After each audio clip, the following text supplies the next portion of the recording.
So I'm trying to build a community around books and trying making reading seem sexy and cool.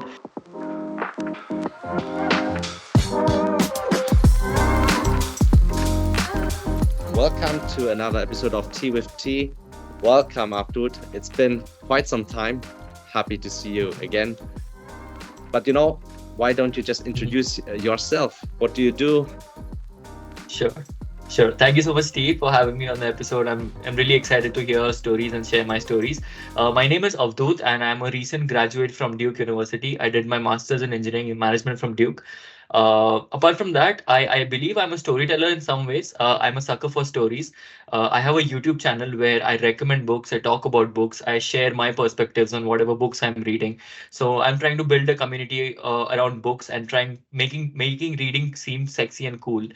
So that's what I've been doing. I'm a very passionate booktuber. They call us booktubers these days. So yeah, really looking forward to talking to you today on this episode, T. Yes, thanks a lot for being here, but you're a little bit too humble. So yeah, your video blog, the Read Travel Become, has how many followers? 60,000 now, I guess. Yeah, some 60,000 odd followers. Yeah, and the community is great. Like it's a very tight-knit community where we constantly exchange our thoughts and build communities. It's great. Perfect. So then let's jump into the first question. Mhm. What are you reading at the moment? I like to read multiple books at a time. I don't try to stick to one book because I feel if I for some reason don't like the book, then my reading schedule stops. So I'm reading multiple books. I'm reading When We Cease to Understand the World. I am reading Project Hail Mary by Andy Weir. I'm also brushing through Meditations by Marcus Aurelius. So I think these three books I'm currently reading.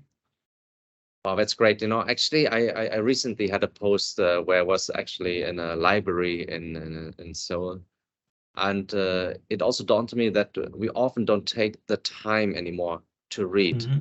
But maybe this comparison is a little bit unfair, but maybe it goes in the same direction. Also, a lot of people don't really watch a movie anymore because they say 2 hours is too long, but at the same time, they binge watch 6 episodes of a series at the same time. So do you have any, let's say, quotes unquote, life hacks on how to get started with reading again? Uh-huh. Yeah, definitely. And what you're saying is completely right. If I talk about my generation, I call myself a millennial, just converted to millennial. So if I talk about my generation, people think that reading books is a lot of effort. It takes a lot of time, but at the same time, you're binging so many TV series and episodes. So it's not a problem of instant gratification or attention disorder. The problem is the way we see books. I think we are conditioned in a way that when we were growing up in schools and colleges, we were actually reading something to get a reward. So there was a reward associated with reading, and it always made us do some work, right? When we were reading, when we were learning some things for an exam, it made us do some work. But the reading which I try to promote is for self. There is no reward, immediate reward associated with it. The thing that people fail to understand here is that there's immense entertainment in reading a good book. Like I don't think any movie, I'm a big movie buff also, by the way, so I don't think any movie has matched my reading experience of reading a great book. And I feel all of us are just away from that one book which really resonates with us, which speaks with us, and which makes us read the entire book. And to just sum up my answer, I know I'm going for a long answer, but I feel I have like a 20% rule, and I feel it's the writer's responsibility to make you read the book, and you don't have to put in a lot of effort. I try to put effort to read the first 20% of any book I'm picking up. If the book does not resonate with me, it does not speak my language, I just chuck it. I do not read that book. So that's how it is. I think it's more of from a writer's side, picking up a great book and how the writer takes you on a journey, holds your hand and takes you through his or her experiences and the learnings which they want to share with the book. That's what my philosophy is. Well, great. And thanks for sharing. Maybe before we move on, just a very simple question, two-part question. Mhm. You knowing me a little bit now, Yeah. which non-fiction books should I read? Which fiction book can you recommend to So me? I know you are a runner. I've seen your posts and how you promote running, and it's very genuine from your side. I remember even when I was working, when we used to have calls, you were like, I just came from a run, and I see your episodes on LinkedIn where you talk about running. So this is one of my prime recommendations. I've been screaming about this book. This book is called Shoe Dog, which is written by Phil Knight. It is the story of Nike, how Nike was founded, and what the philosophy lies behind this iconic sports swoosh logo. So that would be my recommendation, personal recommendation for you, because I know you're gonna love it because you resonate with all the values. Perfect. No, I definitely will do that. And moving on, tying a little bit about, the reward topic. I think when it comes to travel, it's Mhm. easier to be rewarded at travel. So tell me a little bit about what you enjoy about traveling and what do you do actually on traveling? I guess you also read books while you're traveling. Yeah, I mean, it's not exactly a mix because some days if I'm traveling, I need to just travel and not bring in the reading perspective.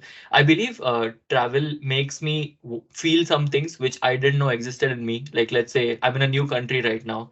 I'm in an entirely new setting. It's been almost 2 years I've been in the US.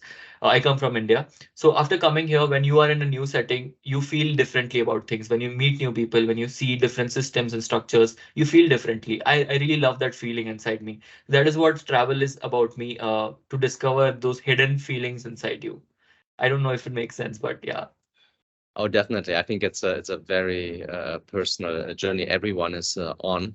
But maybe Yeah. actually moving on then, like a journey, becoming, right?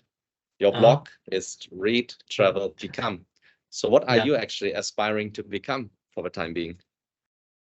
My basic philosophy was when I started this channel, when I named this channel Read Travel Become, was reading and traveling are two things which are very close to me, which I personally love doing. And by doing these things, I wanted to become the best version of myself, the better version of myself. I don't know what best exactly is, but becoming the better version of myself. So that is why always I aspire to become, I want to be better than what I was today. That's my very basic philosophy, to become something.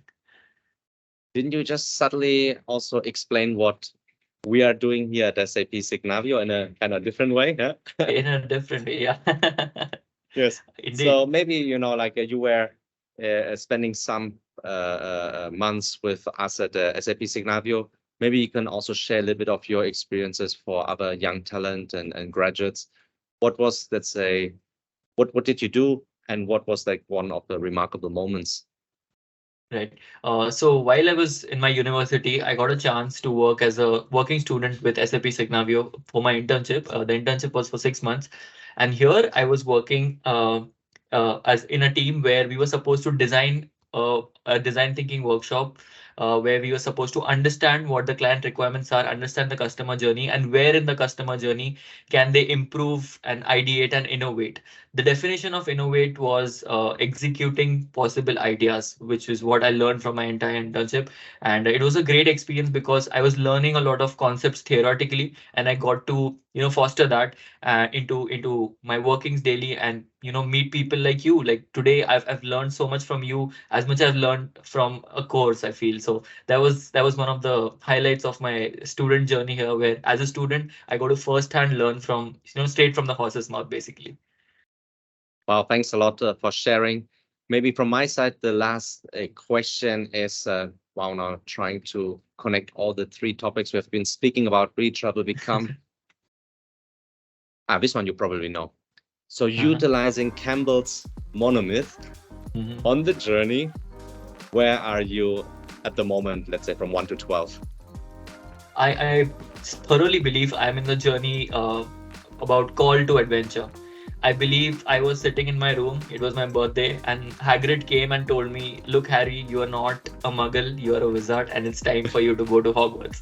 So I'm basically living my Hogwarts dream. I've just started to live my Hogwarts dreams. It's a long journey now, finding my Voldemort and fighting with Voldemort and everything, finding friends and everything. So I think I'm in the call to adventure part right now. Very good. But you also know you will find a lot of fellows. Count me in. We are always here to Yes. support that adventure. Well, Avdhoot, Yes. we are already at the end of Tea with Tea. Thanks so much for Yeah. sharing your personal insights. Good luck Mhm. with your continuous studies, not in an Yeah. academic way. Yeah. And Yeah. thanks for being here today. Thank you so much, Steve. It was great talking to you. Until next time, bye. Yeah.